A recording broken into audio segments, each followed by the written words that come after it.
Hello guys, and welcome to another react with why American English is highly misunderstood by Lost in the Pond. This was suggested by DK in the Discord server, so let's watch it.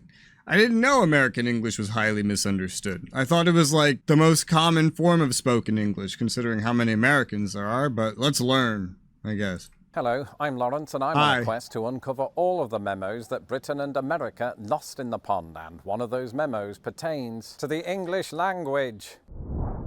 Seems like a pretty long quest. In this case, American English. Now, I'll be honest, you won't hear too many English people say what I'm about to say, but I'm going to say it anyway. American English is fascinating. And as a former linguistics student who once lived in Britain, I often felt compelled to defend it. You see, I've always been wary of groupthink. Groupthink is when a collection of individuals arrive at a consensus, even when it's at odds with the facts.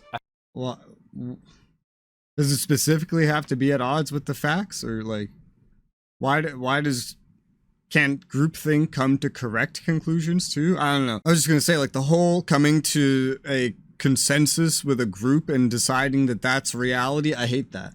I hate any time there's any stupid thing like that. I like to base everything just based on like what I've experienced, because that's a lot more reliable to utilize for the life that I am living than what a bunch of other individuals think. I think the British tendency to ridicule American English might be spurred on by groupthink, but also British humour, but also confirmation bias. To us, America is this big dog who likes to proclaim itself the greatest country in the world at the same time as policing it. Therefore, we think it must be that this same hubris drove America to come up with new words and spellings. Why else do we suddenly remain silent when it's Australia referring to football as soccer? Indeed, the fact that the British came up with the word is often overlooked because in the discrimination?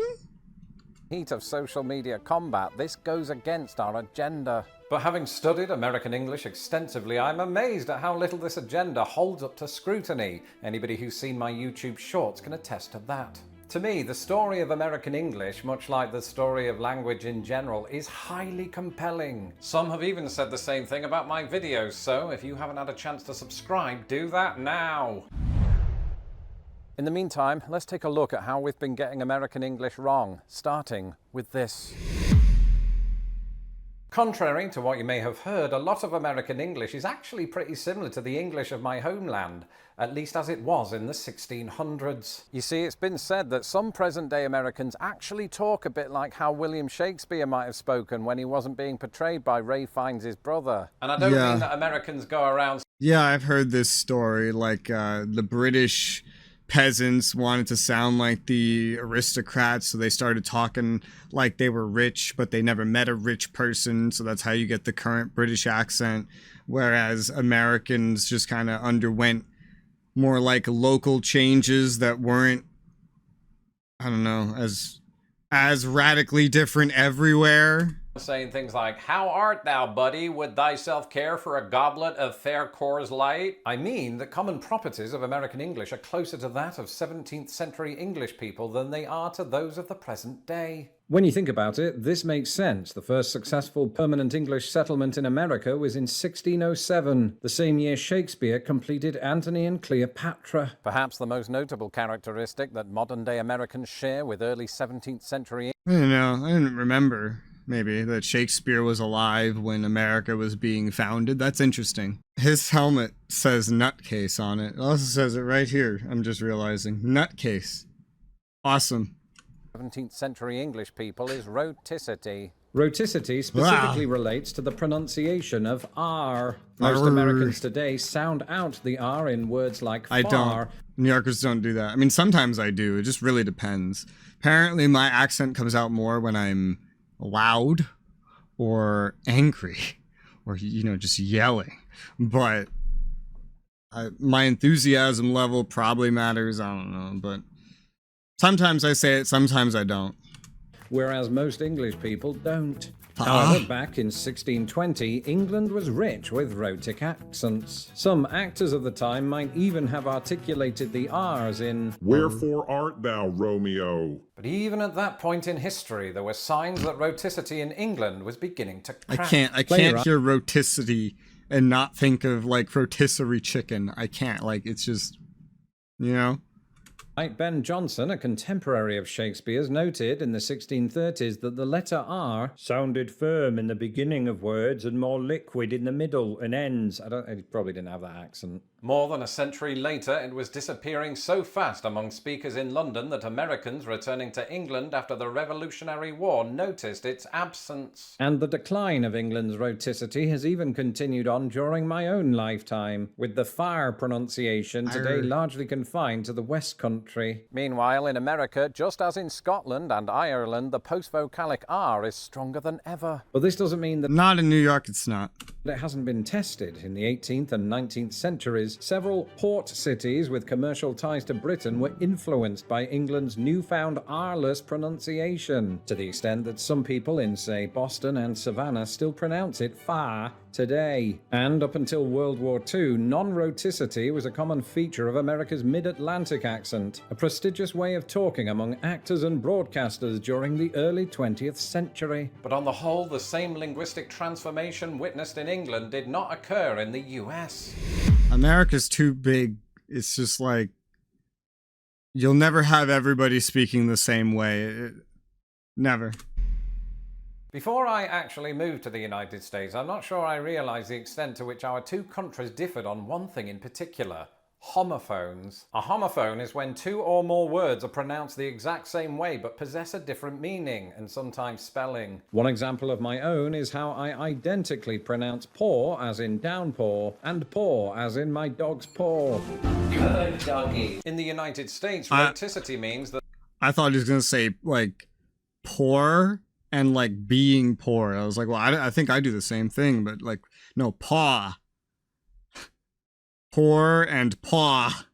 This particular homophone is highly uncommon, with poor and paw highly distinct. Instead, many of the homophones I've encountered in America were the result of phonetic Why were mergers her lips in which purple? cot and court developed the same pronunciation You need in some oxygen. regions. Moreover, approximately 57% of Americans make no phonetic distinction between the three M words in the following sentence. George wished to marry. This is something that gets highlighted about New York City all the time. For me, I say George wished to marry Mary while he was merry.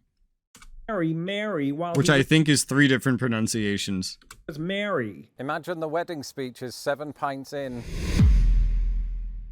Often, when debates arise over British versus American English, a common British retort is this: we invented the language, so our way is correct. No, you didn't. Well, obviously, like, he knows this. I'm not talking to him. But, like, you know, fake imaginary British person.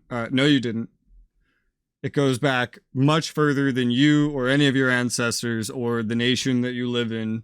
Like, common sense. Go to fucking school. Don't tell me Britain doesn't teach you that. There's no way your education's that bad. I'd be really surprised. But that retort ignores the fact that English was technically created by Germanic people 1500 years ago. It also conveniently overlooks the fact that English borrowed heavily from countless other languages like French, Latin, or Arabic. And one thing that I've seen repeatedly while making shorts on the topic is this: American alterations are often made precisely with these origins in mind. I mean, sure, Versailles, Indiana might not sound too much like the French palace that inspired it, but then, you know, if there's one area in which Americans make up their own rules, it's place names. However, given the UK existence of Worcester, Chiswick, and... I can't remember how to say... Oh my god. I don't care how these are said. Like, actually. This is Worcester. Alright, fight me. This is Chiswick. I don't know how it's actually said. What the fuck is this? Wolfard is worthy? It sounds like there's a hidden word in there that I should feel embarrassed for saying. I don't know. that the two countries might have cause for common ground. But very often, everyday Americanisms, like the spelling of licorice, won out because they more closely match the older words from which they were derived. In many ways, it has less to do with getting one over the British and more to do with injecting consistency into an otherwise inconsistent language. I love English. It's like I'm really good at this language. I went to college for this language and I learned a lot about this language. But I also hate this fucking language because just the only reason I need is just the whole words having multiple definitions things. I hate that so much, because then you can get into an argument so easily with an average person over like, are you or this person this word? Is this that word? You say, no, it's not, because you are referring to a specific definition. And that person can say, yes, it is, because you are referring to a different definition. And then it gets even more complicated when slang gets involved, and like where one dictionary has something, but then the rest doesn't. And then it's just because, you know, we don't have a standardized dictionary either. So it's so annoying. Like, one thing I love to say in my videos, reacting usually, is that everybody is racist. Every single person in existence. By definition, everybody is. However, 99 out of 100 times, someone's going to hear me say that and interpret it with the more contemporary, like closer to slang definition, where this means to like hate or something, you know, like this. I feel like this is a pretty recent like slang thing. I'm not even sure if this is in a dictionary yet. I haven't looked. And so they're going to go, what the fuck are you talking about? Speak for yourself. But it's just, there's so many definitions for every word. There's words that have dozens of definitions. And this is not something that's grasped by the average speaker of this language, which is a huge fucking problem when you're trying to understand each other. It is a huge problem. Neither country comes remotely close to realizing that dream, but I applaud Americans for trying. Yeah.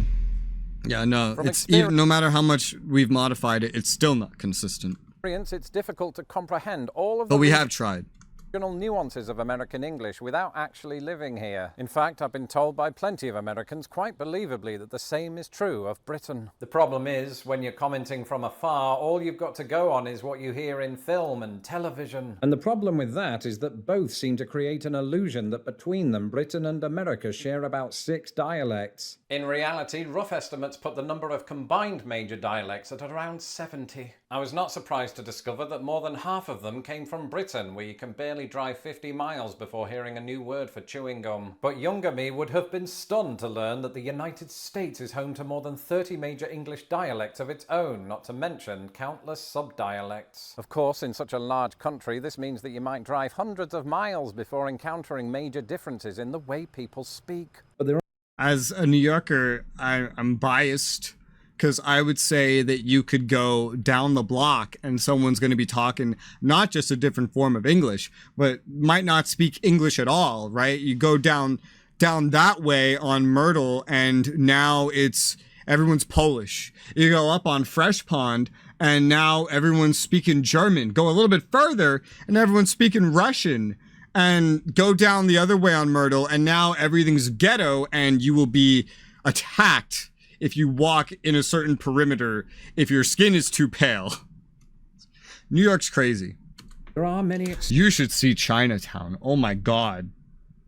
It just defies all logic and reason. exceptions to this rule. Take, for example, North Carolina, proclaimed by some Hey, to that's be where I the am right now. most linguistically diverse state in the Union. In fact, in addition to the Bullshit. New York City. dialects of Virginia Piedmont, North Carolina Piedmont, African American Vernacular English, North Carolina Coast.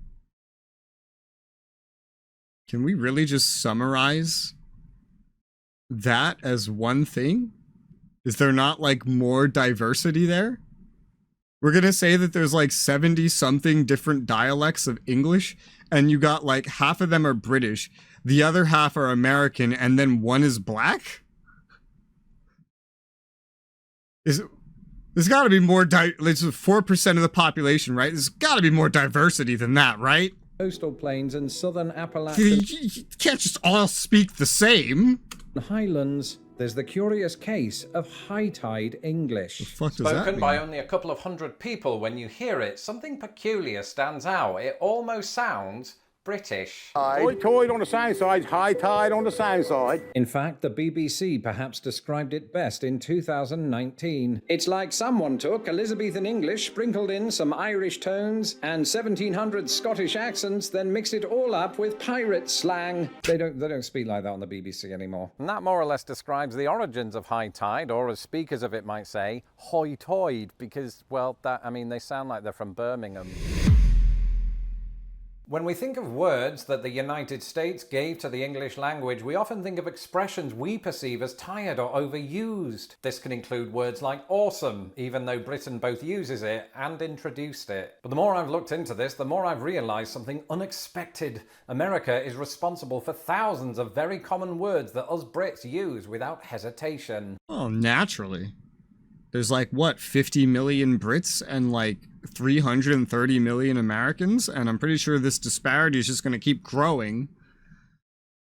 Eventually, most words that every English speaker will use will just be American in origin. As time goes on, assuming America doesn't, like, delete. Words like hello, okay, hangover, belittle, and teenager. And one common denominator between many such words is that upon entering the language... How many of them came from Shakespeare? How many words came from Shakespeare? In centuries past, they were soundly ridiculed by the British. In the case of belittle, a word coined by US President Thomas Jefferson, there's even recorded evidence for such a backlash. Belittle? What an expression! It may be an elegant one in Virginia, but for our part all we can do is to guess at its meaning. For shame, Mr. Jefferson. So what does this tell us? It tells us that distrust of other forms of English is nothing new. But it also For shame, Mr. Jefferson, for not speaking the King's English. Tells us that Brits will lampoon Americanisms until we collectively forget that that's what they are. It's quite probable that the American origins of, say, season to mean series, itself a recent addition to British English, will one day be lost to history. And speaking of history, English is a language more than 1,500 years in the making. Along the way, words have come and gone We need to just make a new language that is designed for the sole purpose of... I know this technically happened once already at one point. But ignore that time and imagine a successful time. As easy to learn as possible, as consistent as possible, and as standardized as possible. We need a language that does these things, that everybody can just start speaking no matter where you're from. And just replace all other languages with this. You know, we need a common. You know how so many settings have a common that everyone just speaks? We need that. We really do need that. That would be great. Like, the day cannot come soon enough, and it won't because I'll die before then, where I can say a word and not have an argument with someone because that person has interpreted and will only interpret this word as one specific definition and not the other 11. Scratch that, the 12 that are in the dictionary, because his is coming from Urban Dictionary. Fucking, kill me. have changed and spellings have evolved beyond recognition. So just know that this will happen again, and that blame, if you want to call it that, will never solely rest on American shoulders. Unless we're talking about the word addicting. Courgette? The Brits call zucchini courgette? What the hell? What is going on with that? If you haven't had a chance to watch my YouTube shorts, begin your binge by clicking here next. I don't watch shorts. I hate shorts. I remember when they introduced shorts, they didn't even have a volume slider. So there was no way to control the volume because they just expected you to be on a phone and do it through the hardware. And I was like, well, I don't want to blow my eardrums out every time I want to watch a short video. And so I still just hate shorts to this day. It's so annoying.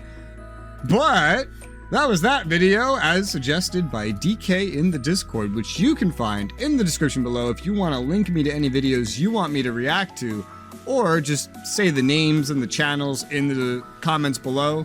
YouTube will eat links, so don't bother with links there. But for now, thank you guys very much for watching, and I'll see you on the next one.